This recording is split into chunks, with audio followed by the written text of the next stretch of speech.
Well, hi, my name is Jennis, Jennis. I was meant to be a boy when I was born. I was born in the era where my parents, my mum especially growing up, where Māori language was not to be spoken in New Zealand.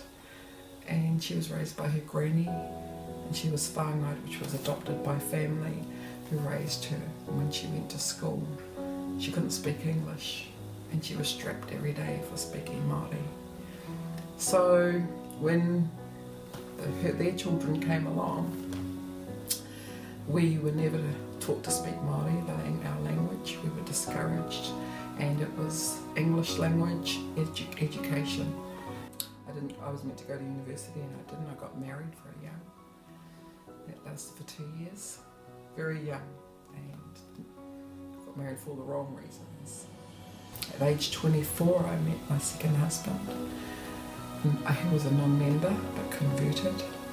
We were together for 27 years. We've always been an athletic couple, and I was over in Hawaii actually for an international netball tournament, and the husbands of the team members, the girls, were all with us. We got to go over to the mainland, and I remember in San Diego especially. I got really sick, and this was after the tournament, and so got home to New Zealand and went to the doctors, was sent to the specialist gynecologist, found out that I couldn't have children, to cut a long story short. But at the end of the day, at age 27, I had a hysterectomy, which removed all childbearing scenarios. Put our names in for adoption. Our first son, his name is Ra, came through the New Zealand Social Services.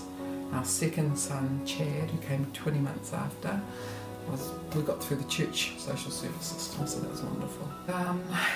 After 27 years, my husband, which was a classic I guess, became emotionally involved with another person, basically trying to help the couple. They were a younger married couple having problems, went in to try and help, and fell into that classic situation of becoming too emotionally involved, and ended up leaving me. Their father went away with the other person for a time, and it didn't work out. So, to cut a long story short, he contacted me, a broken person, pretty much, with no means. So I said to my boys, "We're going to pick your father up." He comes in at the airport. So he came here and stayed in our spare room until he could sort himself out. We tried to do the best we could to support everyone, really. Everyone's on their own journeys and going through their own challenges and struggles. In the end, their father went back to Hastings, where we're from, to try and get his life back on track, and I could only focus on my own boys. The boys went on their missions. The oldest one, Ra, had a desire when he came back to go to BYU Provo. They've both been over to Highland after church college to play rugby at different times.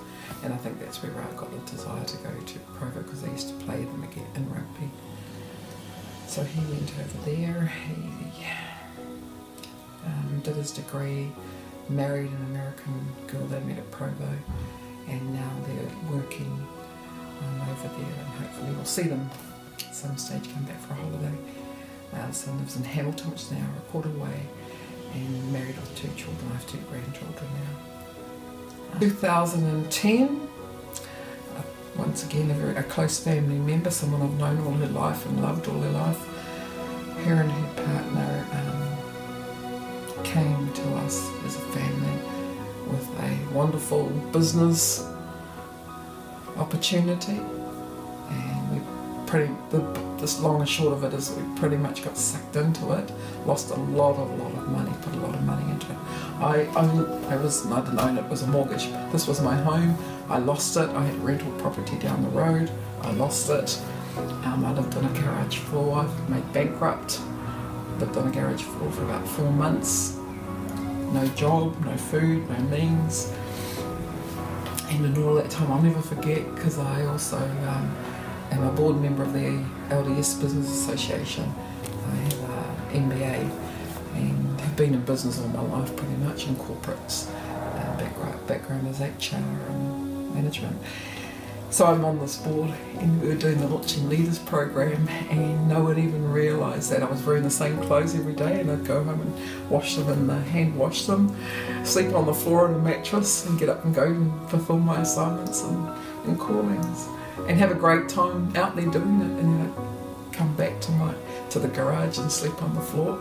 Winter, I've got a heater on that side and a TV on that side, and I hand wash every day and live out of the boot of my car. And nobody knew.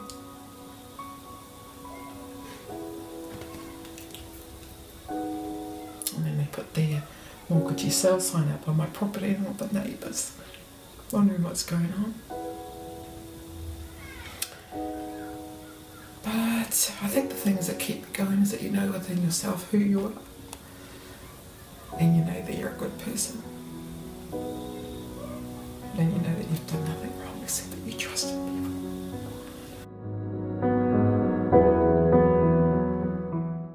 My son rang me and said, "Mum, how would you like to move back into our house?" Everybody's home is home. This is the Lord's home. So, you know, they moved me back here, and so that's why they come. Everyone comes. Family home evenings, non-members, less actives, fundraisings, all sorts. It's my ex-husband. He went back to Hastings and sorted himself out, so to speak. He met a lovely woman, and he came. I went to my sister's down there and stayed there, and he came out because he bought some stuff out for our son, rather when he was overseas at university, bought him some rugby gears or something. And he goes, "Oh, do you want to see my baby?" I'm thinking, "You're pushing it, mate." I took one look at the baby and I fell in love with the baby. And I was holding the baby, his eyes are looking up at me like this. I was carrying him around all night. And then so the next day I said to my niece, "I want to drop this baby blanket off." So I texted him, I got his address, drove up the drive, and he says, "Oh, would you like to meet his partner?" I'm going, "Mate, you're pushing it." And my niece going, "Auntie, don't go in there." And so I went, and as soon as I met her, I loved her. She was beautiful inside and out. She's a really lovely, lovely woman. So over the times, my boys were here, and they would come from Hastings up to Auckland to spend time with the boys. And especially when they had their baby, I flew my sons down so that Ra could bless the baby. And so they were really close with their little brothers. And so, cut a long story short, she was converted. They're both in the temple now, that couple, and they have a 7-year-old and a 5-year-old. So my boys have 2 little brothers, and I love both those little boys. And yeah, we're a blended family pretty much. We have this group called Moms Catering, Mothers of Missionaries Catering, and we supported the missionaries as they've gone out on their mission. And we've, together as a whānau, we do little activities to help raise funds to get them, to get them on their mission. So when the challenges come, just know that there's a reason for it, and just have faith in every footstep, really. And the best thing to do is just to get out, and I say righteous works, not just looking good, going nowhere stuff, not just being busy for the sake of being busy, but get out and help others, go do service, go do something. That's the best way of getting over it. It's who you are, with or without money, with or without a job, with or without a degree, with or without a man in your life or a woman in your life. It's who you are to the core, and that divine spirit within you. Just remembering it, and I remind myself about that every day. And I guess that's one of the coping techniques, is to remind myself through prayer and to know who I am, that I am a daughter of God, that I am a divine being, and I constantly remind myself of that. So, because you can go either way. When something happens, you can go either way. You can use it to justify why you're inactive, or justify why you want to do something. And I knew at that time I could do anything, and nobody, my family, nobody would think any less of me, because look at what happened to her, so to speak. But for some reason, and I know it's the Lord's hand, for some reason I just clung, that's all I need to do. And when as you become strengthened in yourself, and when you see your boys, your children, your family become strengthened, and to get them on their missions was all I wanted to do.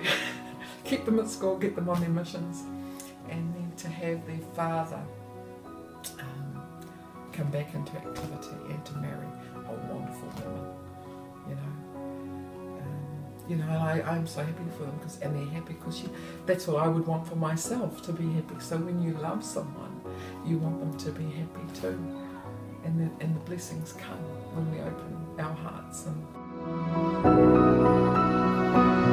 And